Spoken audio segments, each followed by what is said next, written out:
First time. Give me a moment. So I've had the privilege to be introduced to you through my girlfriend, who had been listening to your workshops on YouTube. And I've kind of been on this long journey to understand why I'm here, what my purpose is.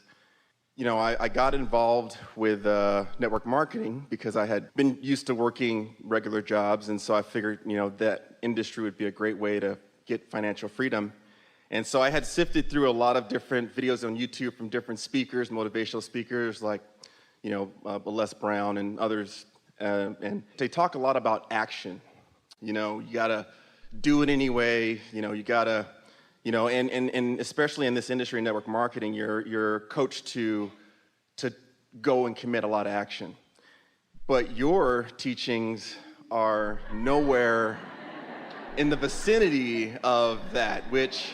But consider this. We are not in any way adverse to action, because action can be so fun. Action when you're in the flow is exhilarating. Action when there's a lot of resistance is exhausting. So action isn't the question. It's what influence am I under when I receive the inspiration to act?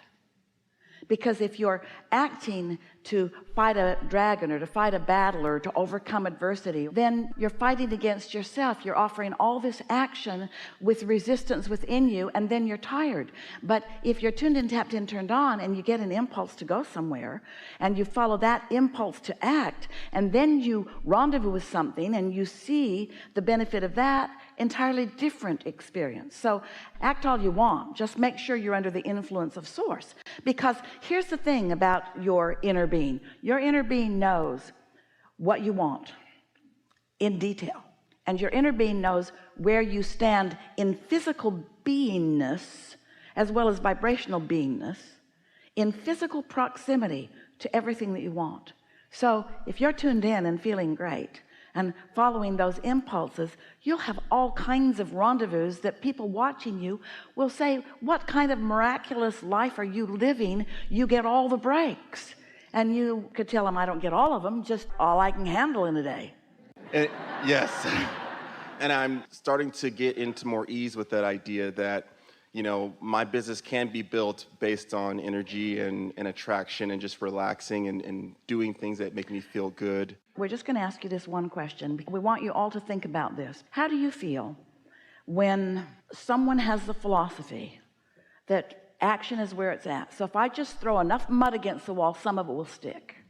That's kind of what that philosophy is. So how do any of you feel if someone comes toward you with a solution that you're not asking for, or a problem but you're out of sync with the solution, but they've got one? So picture someone coming up to you and saying to you, hey, I've got what you need, and trust me, I've got what you need. And it doesn't matter how beautiful they are or how convincing they are. Think about how that feels when someone tries to assert themselves into your experience, as compared to how it feels when you've been thinking about something and you've had the thought, wouldn't it be nice if I rendezvoused with something that could make a difference? And you find yourself talking to someone who's not after you. You're just mutually having a conversation when you both realize that there's a win-win mutual benefit for both of you there. That's an entirely different thing. It's the difference between calling them to you. Now, think about it. Their vortex is calling them to solutions. And you could very well be the solution that their inner being is calling them to. But unless you're in tune with your inner being, you're not going to receive the inspiration to be there. So you want their inner being to call them to you. You don't want your action to do it, because your action is making them go like this. When they're being called naturally and you're there, that's a whole different thing. That sounds like a lot more fun. It's way more fun. It's the way the universe works. Another thing that getting in tune with is this idea of abundance, and kind of feeling like the last gentleman, like somebody... We want to ask you a question before you go further in this. So the idea of abundance is an idea meaning thought. The feeling of abundance is something even more, because the feeling of abundance means that the idea of abundance is really familiar to you.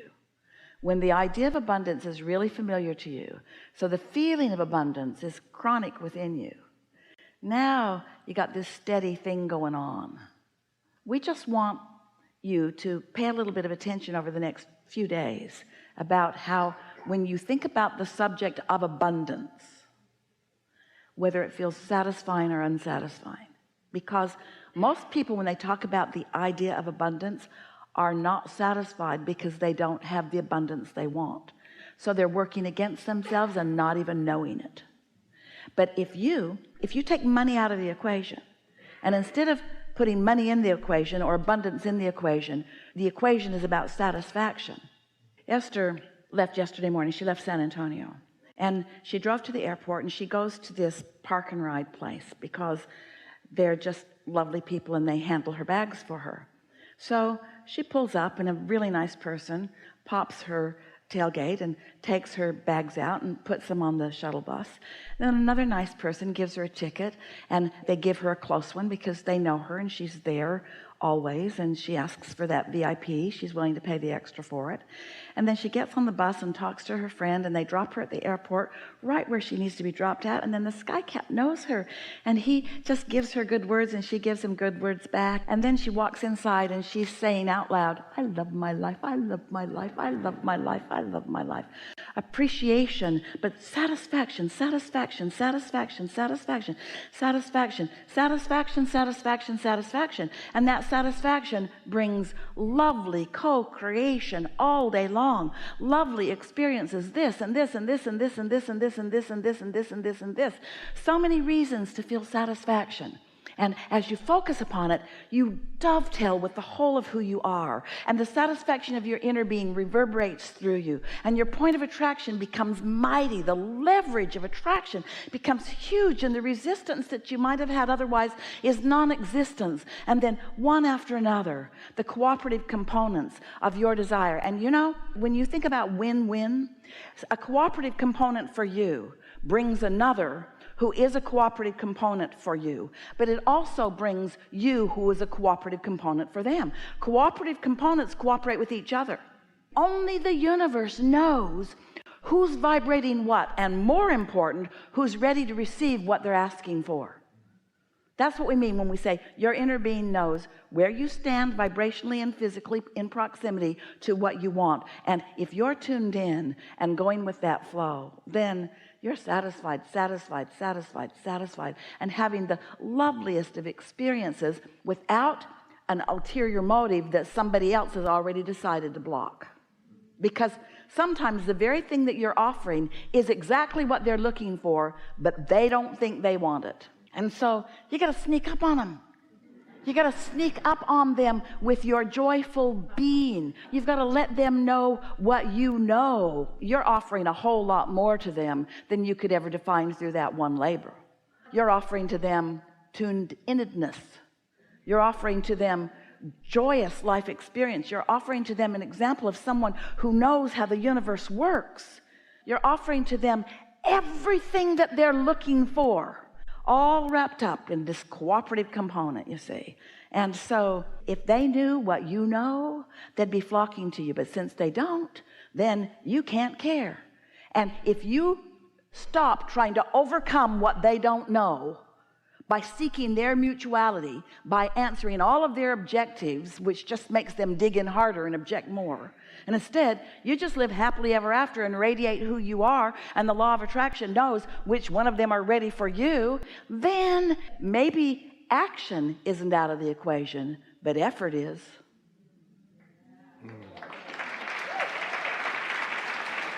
Now, there was this idea of thinking about just life, and as you flow through it, through the ebb and flow, you know, wanting to take every morsel, this concept of this morsel, and find ways just to feel good every moment. And I believe I'm starting to understand that. You are, but here's a little distinction. You're not looking for a morsel in order to feel better. You're feeling better so the morsels keep coming. We'll tell you what we mean. So Esther's on an airplane flying somewhere, and she's in first class on this particular flight. She flies whatever the direct route is and chooses first class if there's no direct route. So she was on a Delta flight, and she was satisfied. So she's sitting in the front cabin, and she's liking it, and she's enjoying the comfort of her seat. And now the flight's underway, and she's reclined her seat, and it's a nice recline, but she puts her sunglasses on and her earphones in, and she thinks, I'm so satisfied. And then she thinks, maybe I would like my blanket. So she unwraps the blanket that Delta gave her and puts the blanket up around her, and she's got a way. She can just sit in that seat and get her legs stretched out and her shoulders just in the right place, and her neck pillow, her blessed neck pillow. And she was just so satisfied. And she barely closed her eyes, and the flight attendant came to her and tapped her softly on the shoulder, and he said, I've warmed this bottle of water for you. I thought you might like it. And just for a moment, Esther thought, do I look old and feeble? And then she thought, no, I am so satisfied. And we say, in her satisfaction, everyone in the vicinity got caught up in the drift of her satisfaction and were literally looking for more ways that they could make her more satisfied. A very cooperative component got drawn in to the satisfaction that Esther had going on. You see, that's how it works. It's not being dissatisfied and looking for the solution. It's being in the solution of satisfaction, and then the solution showing itself to you in broader and broader and broader and broader ways. Have you ever had anybody put a bottle of water in the microwave and give it to you because it might be more comfortable to you? Esther thought, wow, that's a first, and I like it. I like it.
Like seeing how cooperative this universe can become to the satisfaction that I desire and deserve and deserve and deserve and deserve and deserve. You got to know you deserve it.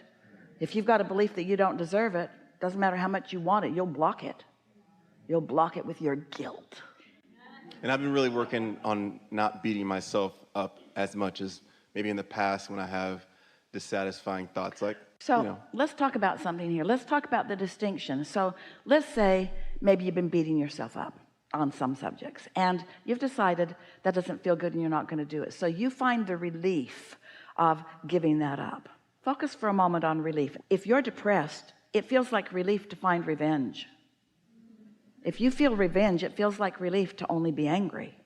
So there's all kinds of relief on the dark side of the emotional scale as you're moving up. So feel what relief feels like. Relief is letting go of some resistance. So feel the concept, feel the emotion of relief. And now feel the distinction between relief and satisfaction. Because in relief, there is still some resistance. In satisfaction, there is none. And now you're in the non-resistant side of the moon.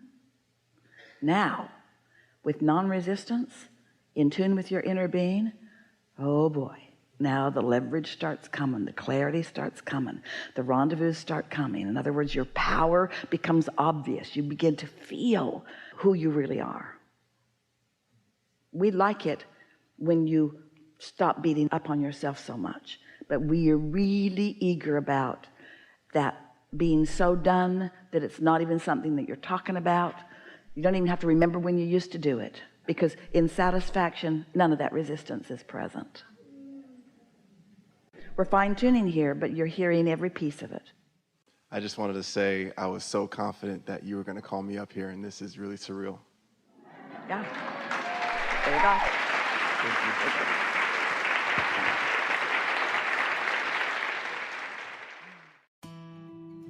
Don't forget to leave a positive message and subscribe.